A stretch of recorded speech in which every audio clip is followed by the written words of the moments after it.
Баршаңызға қайырлы күн, құрметті көрермендер. Бүгін сіздермен бірге қыс мезгіліне арнап икра салатын жабатын боламыз. Видеоның соңына дейін қарап, лайк басып, подписка жасауды ұмытпаңыздар. Ең алдымен қажетті заттарымызды жуып, бәрін дайындап қоямыз. Қызанақтарымызды майдалап бөліп аламыз. Қызыл бұрышымызды, көк бұрышымызды бәрін майдалап, турап дайындап аламыз.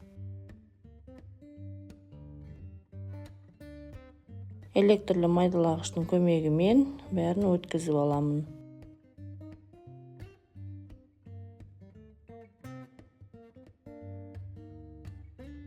Сарымсағымызды теркадан өткізіп алдым. Сәбізімізді де теркадан өткізіп алдым. Міне біздің қажетті заттарымыз дайын. Көк бұрыш, қызыл бұрыш, қызанақтарымыз бәрін өткізіп алдық. Енді қазанымызды газға қойып, май құямыз. Майын көбірек құйған жақсы. Майымыз қызғаннан соң оның үстіне сәбізді саламыз. Сәбізімізді қуырып аламыз. Оның үстіне көк бұрышымызды саламыз. Азырақ уақыт қайнатып, оның үстіне қызыл бұрышымызды саламыз. Бәрін жақсылап қайнатамыз. Енді оның үстіне сарымсағымызды саламыз.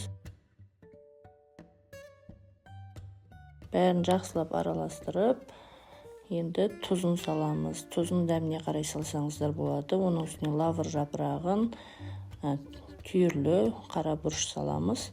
Бәрін жақсылап араластырып, оның үстіне қызанағымыз салып, жақсылап қайнатамыз. Не біздің икрамыз әдемі қайнап жатыр. Бұл аралықта мен банкаларды парлап алдым.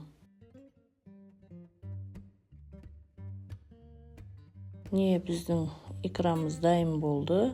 1 сағат аралығында қайнатсаңыздар жетеді. Қақпағымызды ыстық суға салып қойдым. Енді біздің икрамыз дайын. Банкамызға жаба беруге болады. Құрметті көрермендер, мен каналымның дамуына өз үлестеріңізді қосып, тіркеліп кетуді ұмытпаңыздар.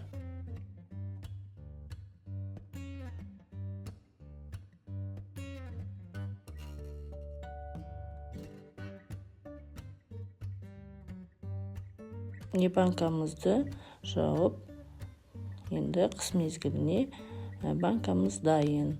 Өте керемет икра, дәмі де өте керемет.